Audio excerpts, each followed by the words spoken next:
आदरणीय प्रधानमंत्री जी, उच्च शिक्षा में परिवर्तनकारी सुधार राष्ट्रीय शिक्षा नीति 2020 के परिप्रेक्ष्य में राष्ट्रीय सम्मेलन में आज आपके स्वागत के लिए देश के कोने कोने से 1000 से भी अधिक विश्वविद्यालयों के कुलपतिगण, अध्यापकगण, 45,000 से भी अधिक महाविद्यालयों, डिग्री कॉलेजों के प्राचार्यगण और अध्यापकगण और 150 से भी अधिक राष्ट्रीय महत्व के संस्थानों के अध्यक्ष, निदेशक और महानिदेशक गण सहित देश और विदेश के प्रमुख शिक्षाविद आज आपके सामने आपका हृदय की गहराइयों से अभिनंदन करने के लिए दूर दूर से जुड़े हैं।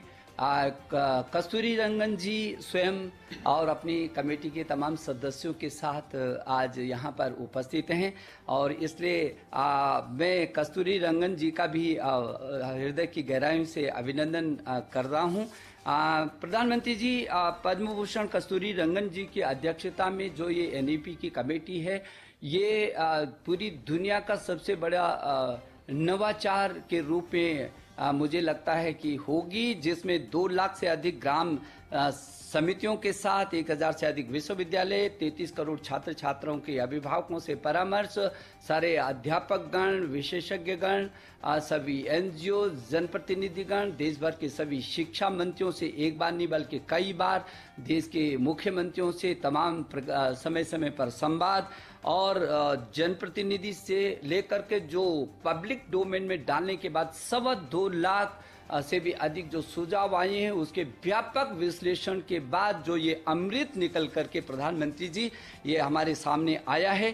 मैं ये समझता हूँ कि जो आपके नए भारत के निर्माण का प्रधानमंत्री जी संकल्प रहा है, ऐसा भारत जो स्वच्छ भारत हो, स्वस्थ भारत हो, समृद्ध भारत हो, सशक्त भारत हो, श्रेष्ठ भारत हो, आत्मनिर्भर भारत हो और एक भारत हो, और जिसका रास्ता आपने प्रधानमंत्री जी का हमको दिया है कि make in India, digital India, skill India, startup और स्टैंड अप, इस रास्ते से भी हो करके आपने जो एक और मंत्र सूत्र दिया कि सबका साथ, सबका विकास और सबका विश्वास लेकर के उन नीति पर, वो आपके विजन पर प्रधानमंत्री जी ये जो नई शिक्षा नीति आई है वो यूनेस्को के उस लक्ष्य को, जो सतत विकास के लक्ष्यों को प्राप्त करने का उसका लक्ष्य है, उसको भी केंद्रित करती है, उसको भी, उस लक्ष्य को भी प्राप्त करने की इसमें क्षमता है। प्रधानमंत्री जी, आपने हमेशा कहा है कि ये 21वीं सदी ज्ञान की सदी है और जो प्रधानमंत्री जी आपके नेतृत्व में मैं समझ सकता हूं कि कितनी बार एक एक शब्द इस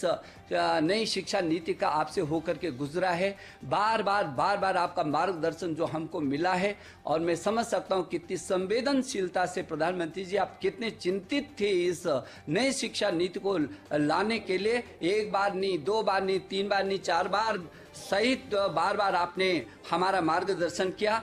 आपके मानवता के व्यापक विजन के साथ मानवीय मूल्यों के आधार पर समावेशी और सार्वभौमिकता लिए उत्कृष्टता और गुणवत्ता से ज्ञान, विज्ञान, अनुसंधान, प्रौद्योगिकी तथा नवाचार के साथ उदारवादी और विश्व प्रतिस्पर्धी रूप में Bharat knowledge west super power बनाने के लिए, आपके श्रेष्ठ भारत के संकल्प को धरती पर क्रियान्वित करने के लिए आज ये देश भर का शिक्षा परिवार प्रधानमंत्री जी एकत्रित हुआ है। हम आपको भरोसा दिलाने के लिए दूर दूर से आपके साथ जुड़े हैं। मैं बहुत विनम्रता से आपको निवेदन करना चाहता हूं, प्रधानमंत्री जी हमारा मार्गदर्शन करें, आपके आशीर्वाद के हम अभिलाषी हैं। प्रधानमंत्री जी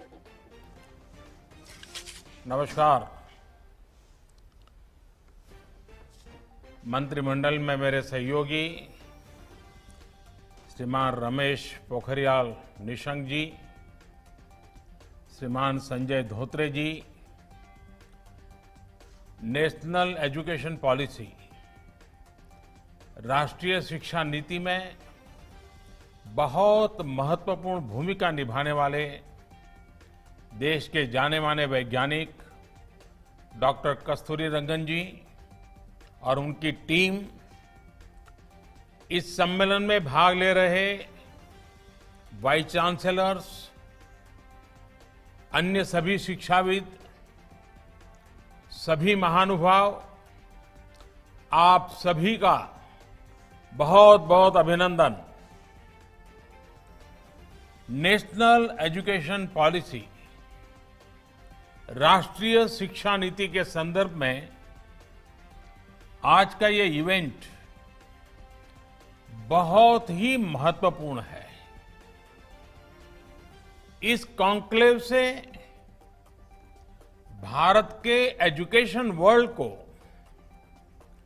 नेशनल एजुकेशन पॉलिसी, राष्ट्रीय शिक्षा नीति के विभिन्न पहलुओं के बारे में विस्तृत जानकारी मिलेगी। जितनी जानकारी और ज्यादा जानकारी ज्यादा स्पष्ट होगी, फिर उतना ही आसान इस राष्ट्रीय शिक्षा नीति का इम्प्लीमेंटेशन भी होगा।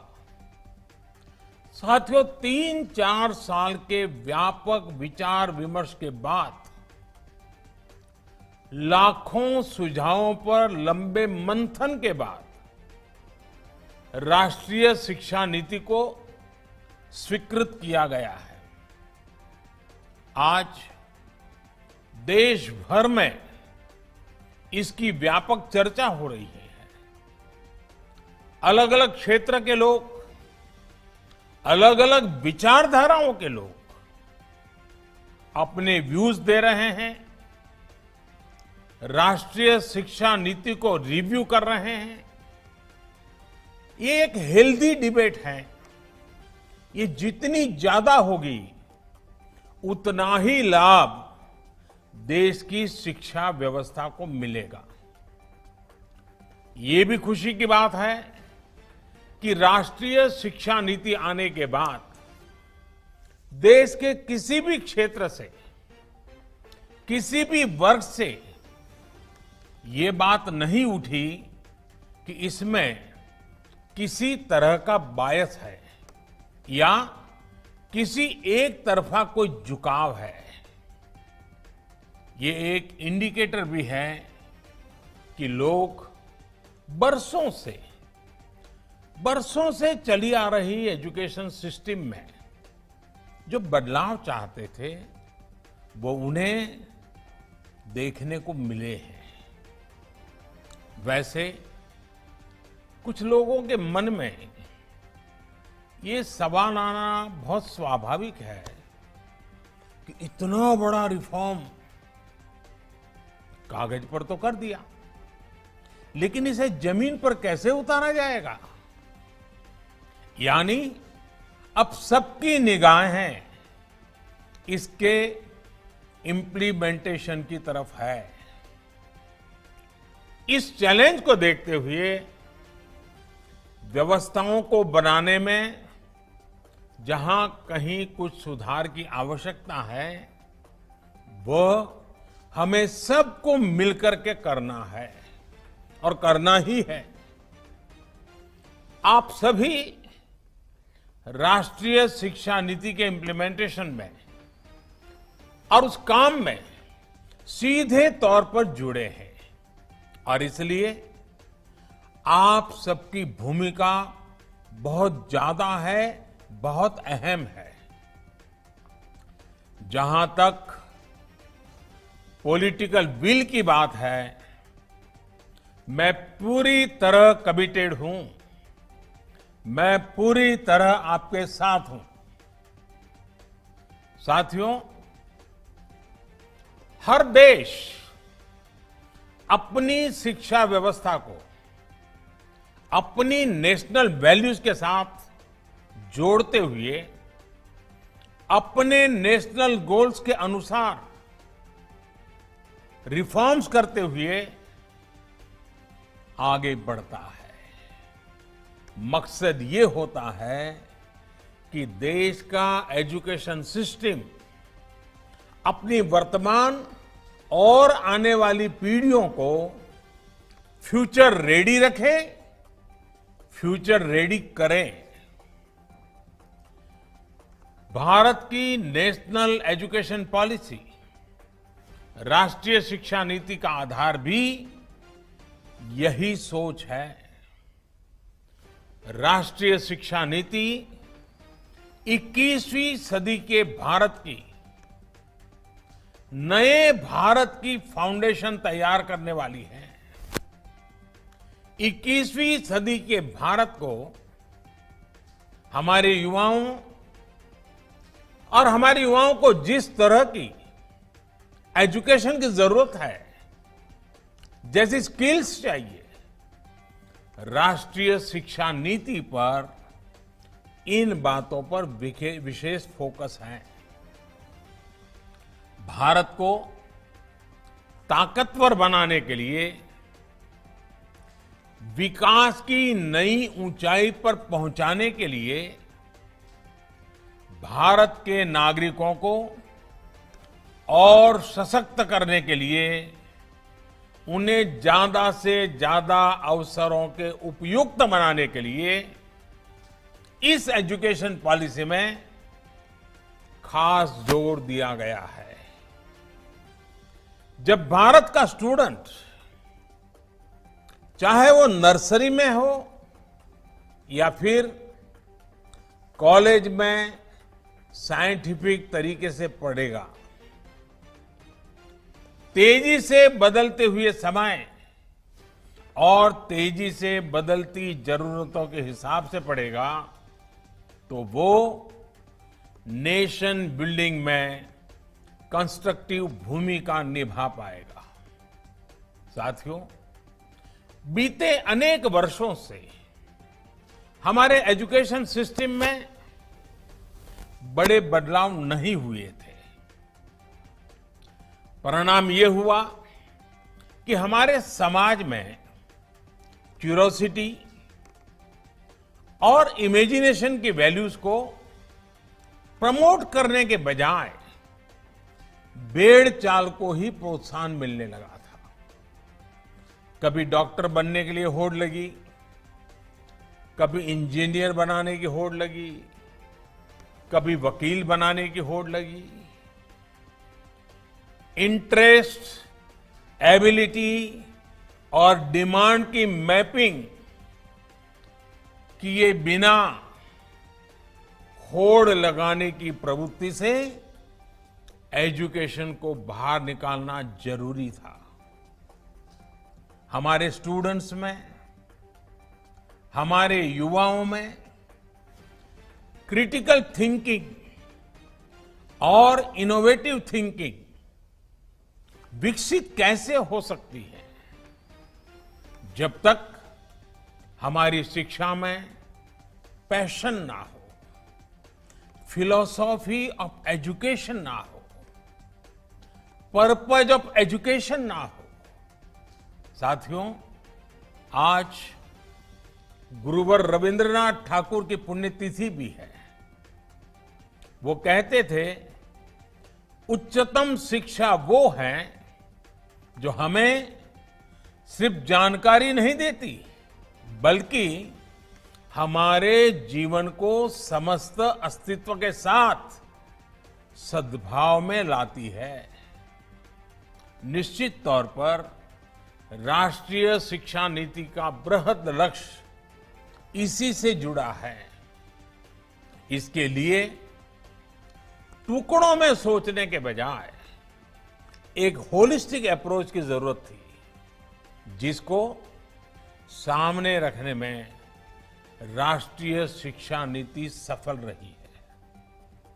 साथियों, आज जब राष्ट्रीय शिक्षा नीति मूर्त रूप ले चुकी है, तो मैं उस समय और सवालों की भी चर्चा आपसे करना चाहता हूं, जो हमारे सामने शुरुआती दिनों में आए थे। उस समय जो दो सबसे बड़े सवाल थे, वो यही थे कि क्या हमारी शिक्षा व्यवस्था हमारे युवाओं को क्रिएटिव, क्यूरियोसिटी और कमिटमेंट ड्रिवन लाइफ के लिए मोटिवेट करती है।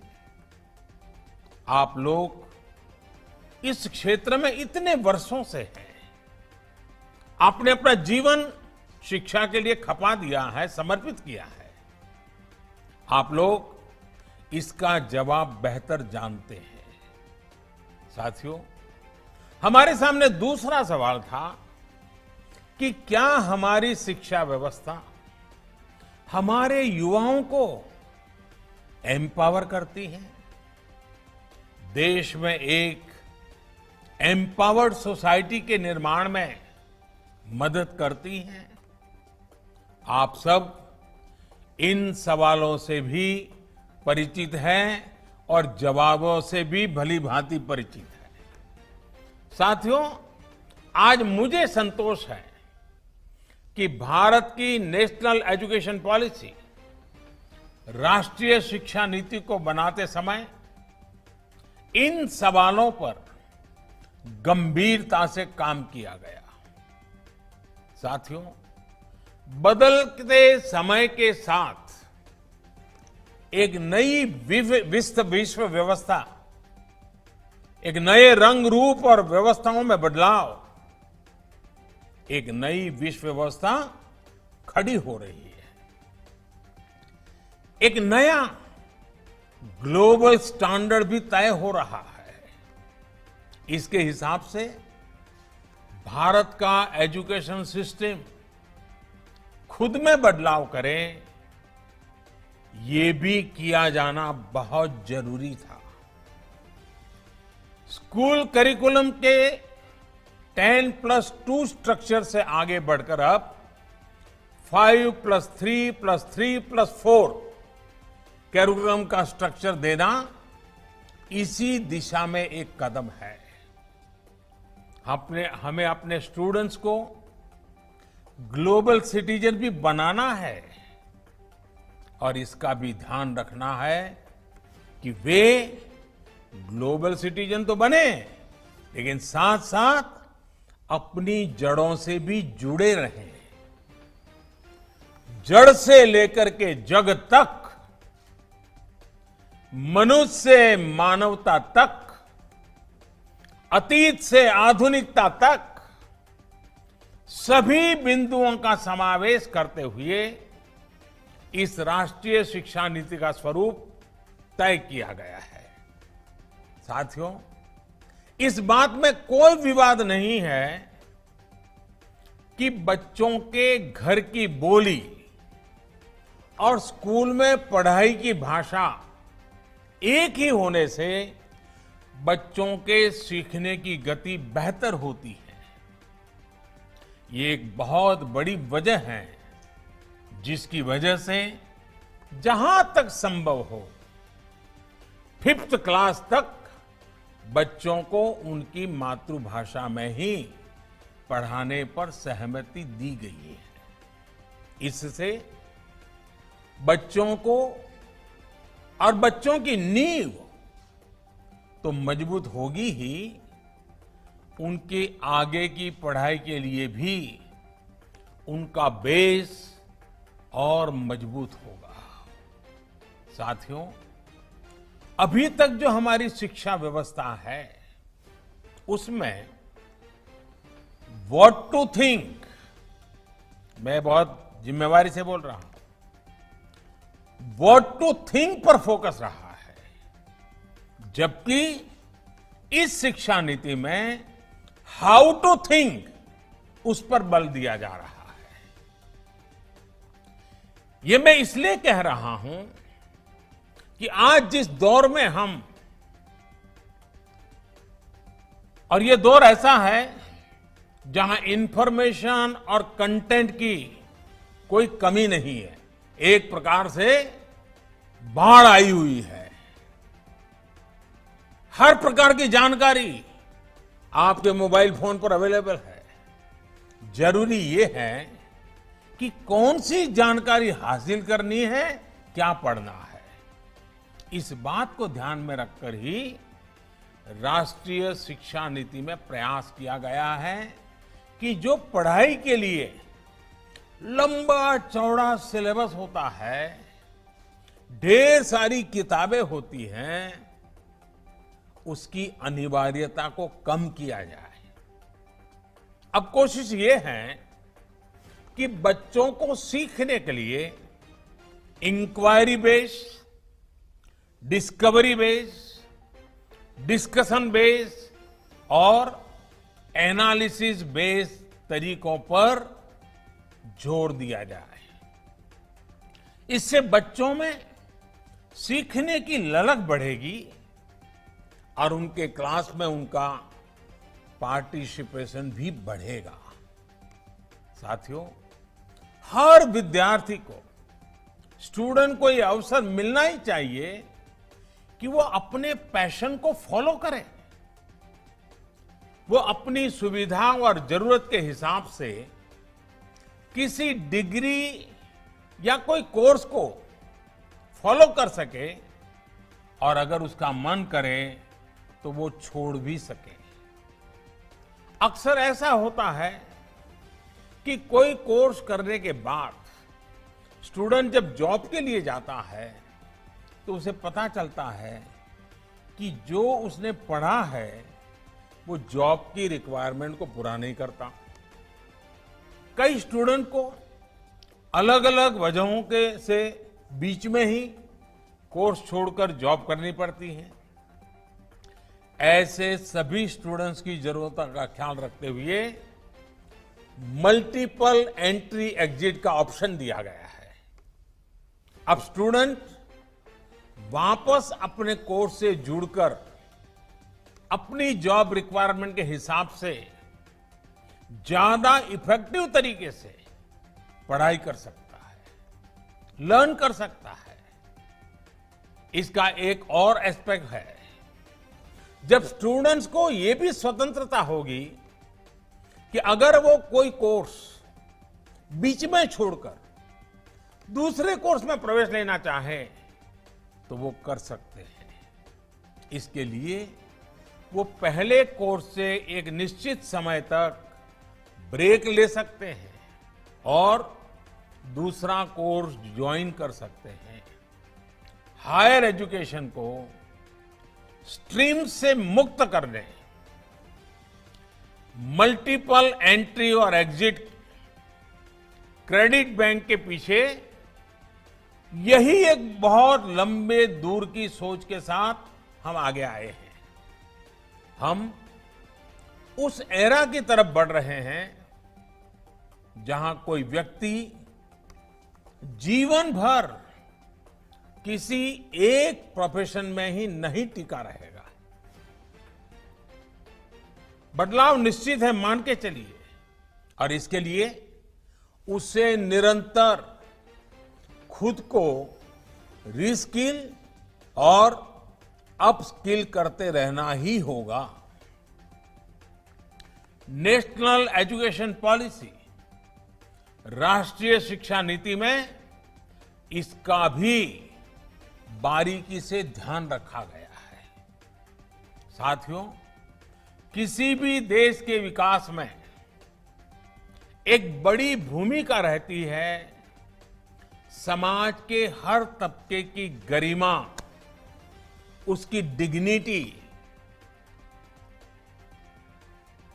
समाज का कोई व्यक्ति कोई भी काम करता हो, कोई निम्न नहीं होता है। हमें ये सोचना चाहिए कि भारत जैसे सांस्कृतिक से समृद्ध रहे देश में ये बुराई कहां से आई? ऊंच नीच का भाव, मेहनत मजदूरी करने वालों के प्रति हीन भाव, इस प्रकार की विकृति हमारे अंदर कैसे घर कर गई? इसकी एक बड़ी वजह रही है कि हमारी एजुकेशन का समाज के इस तबके के साथ एक डिस्कनेक्ट रहा। जब गांवों में जाएंगे, किसान को, श्रमिकों को, मजदूरों को काम करते देखेंगे, तभी तो उनके बारे में जान पाएंगे, उन्हें समझ पाएंगे वो कितना बड़ा योगदान कर रहे हैं। समाज की आवश्यकताओं की पूर्ति के लिए वो कैसे अपना जीवन खपा रहे हैं। उनके श्रम का सम्मान करना हमारी पीढ़ी को, वर्तमान को, भावी पीढ़ी को सीखना ही होगा। इसलिए राष्ट्रीय शिक्षा नीति में स्टूडेंट एजुकेशन और डिग्निटी ऑफ लेबर उस पर भी बहुत ध्यान दिया गया है। साथियों, 21वीं सदी के भारत से पूरी दुनिया को बहुत अपेक्षाएं हैं। भारत का सामर्थ्य है कि वो टैलेंट और टेक्नोलॉजी का समाधान पूरी दुनिया को दे सकता है।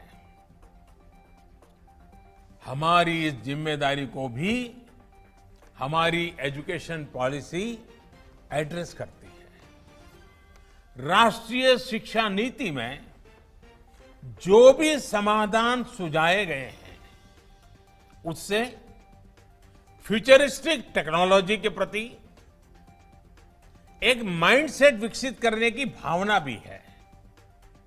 अब टेक्नोलॉजी ने हमें बहुत तेजी से, बहुत अच्छी तरह से, बहुत कम खर्च में समाज के आखिरी छोर पर खड़े स्टूडेंट तक पहुंचने का माध्यम दिया है। हमें इसका ज्यादा से ज्यादा उपयोग करना है। इस एजुकेशन पॉलिसी के माध्यम से टेक्नोलॉजी आधारित बेहतर कंटेंट और कोर्स के डेवलपमेंट में बहुत मदद मिलेगी। बेसिक कंप्यूटिंग पर बल हो, कोडिंग पर फोकस हो, या फिर रिसर्च पर ज्यादा जोर, ये सिर्फ एजुकेशन सिस्टम ही नहीं बल्कि पूरे समाज की अप्रोच को बदलने का माध्यम बन सकता है। वर्चुअल लैब जैसे कंसेप्ट ऐसे लाखों साथियों तक बेहतर शिक्षा के सपने को ले जाने वाला है, जो पहले से ही सब्जेक्ट्स पढ़ ही नहीं पाते थे, जिसमें लैब एक्सपेरिमेंट जरूरी हो। नेशनल एजुकेशन पॉलिसी, राष्ट्रीय शिक्षा नीति हमारे देश में रिसर्च और एजुकेशन के गैप को खत्म करने में भी अहम भूमिका निभाने वाली है।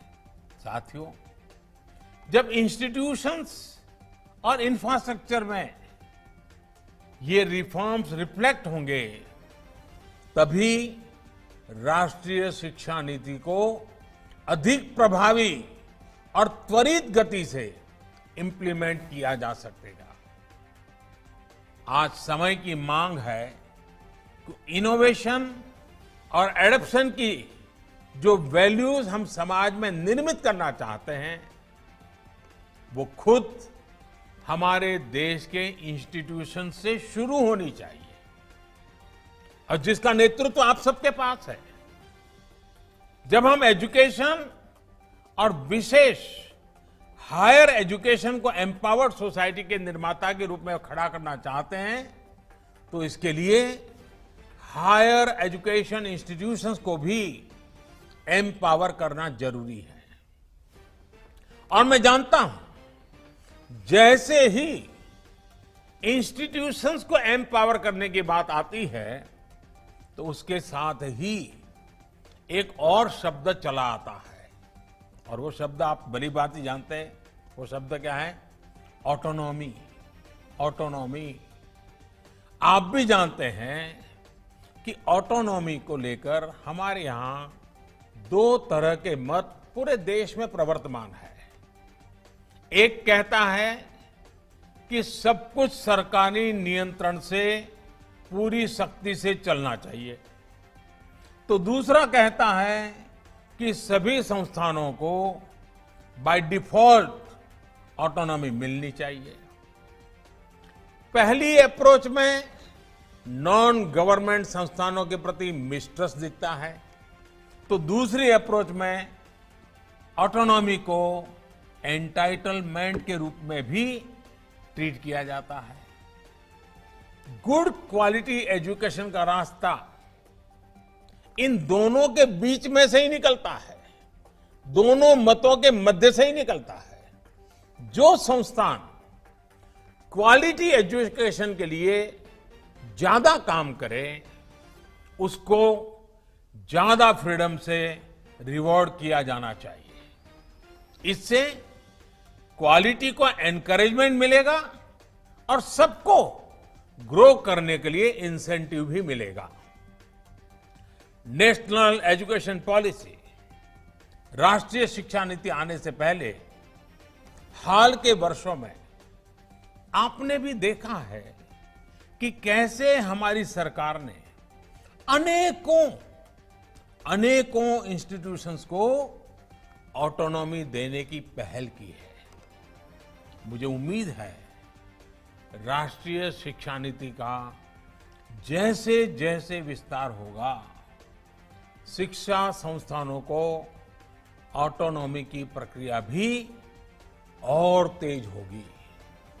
साथियों, देश के पूर्व राष्ट्रपति, महान वैज्ञानिक डॉक्टर एपीजे अब्दुल कलाम कहा करते थे, the purpose of education is to make good human beings with skill and expertise. Enlighten human beings can be created by teachers. वाकई शिक्षा व्यवस्था में बदलाव देश को अच्छे स्टूडेंट्स, अच्छे प्रोफेशनल्स और उत्तम नागरिक देने का बहुत बड़ा माध्यम आप सभी हैं। आप सभी टीचर्स ही हैं, प्रोफेसर्स ही हैं। शिक्षा जगत से जुड़े आप ही लोग इस काम को करते हैं और कर सकते हैं। इसलिए नेशनल एजुकेशन पॉलिसी, राष्ट्रीय शिक्षा नीति में डिग्निटी ऑफ टीचर्स का भी ध्यान रखा गया है। एक प्रयास ये भी है कि भारत का जो टैलेंट है वो भारत में ही रहकर आने वाली पीढ़ियों का विकास करे। राष्ट्रीय शिक्षा नीति में टीचर ट्रेनिंग पर बहुत जोर है। वो अपनी स्किल्स लगातार अपडेट करते रहें, इस पर बहुत जोर है। I believe when a teacher learns, a nation leads. साथियों, नेशनल एजुकेशन पॉलिसी, राष्ट्रीय शिक्षा नीति को अमल में लाने के लिए हम सभी को एक साथ संकल्पबद्ध होकर काम करना है। यहां से universities, colleges, school education boards, अलग अलग स्टेट्स, अलग अलग स्टेक होल्डर्स के साथ संवाद और समन्वय का नया दौर शुरू होने वाला है। आप सभी साथी, क्योंकि हायर एजुकेशन के सबसे शीर्ष संस्थानों के शीर्ष में है, तो आपकी जिम्मेदारी ज्यादा है। मेरा आग्रह है कि राष्ट्रीय शिक्षा नीति पर लगातार वेबिनार करते रहिए, डिस्कशंस करते रहिए, नीति के लिए रणनीति बनाइए, रणनीति को लागू करने के लिए रोड मैप बनाइए, रोड मैप के साथ टाइमलाइन जोड़िए, उसको इंप्लीमेंट करने के लिए रिसोर्सेज, ह्यूमन रिसोर्सेज, इस सबको जोड़ने की योजना बनाइए। और ये सारा चीज ये नई नीति के प्रकाश में आप ही को करना है। राष्ट्रीय शिक्षा नीति सिर्फ एक सर्कुलर नहीं है। राष्ट्रीय शिक्षा नीति सिर्फ सर्कुलर जारी करके, नोटिफाई करके इंप्लीमेंट नहीं हो सकती है। इसके लिए मन बनाना होगा। आप सभी को दृढ़ इच्छा शक्ति दिखानी होगी। भारत के वर्तमान और भविष्य को बनाने के लिए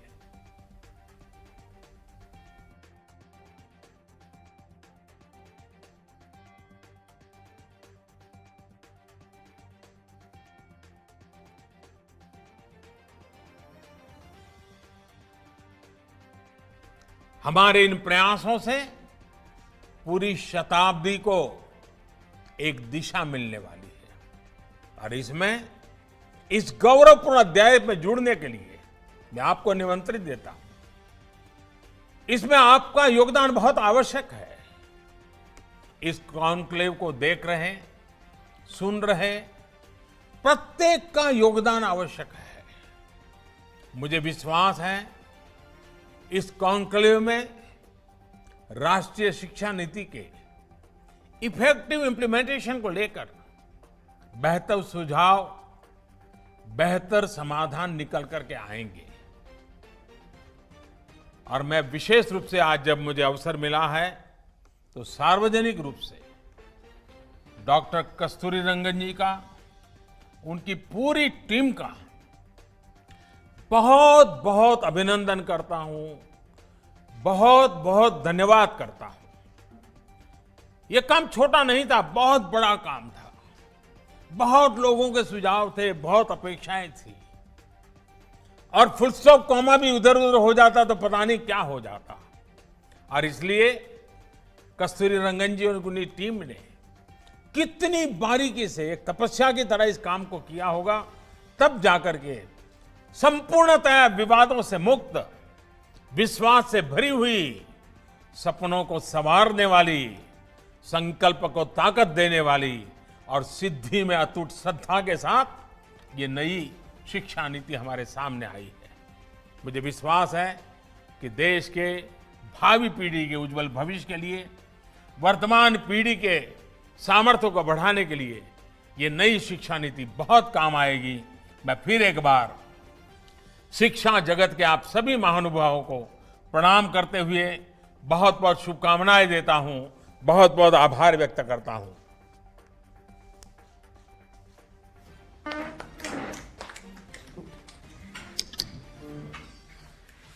बहुत बहुत धन्यवाद प्रधानमंत्री जी, हम आपके बहुत आभारी हैं।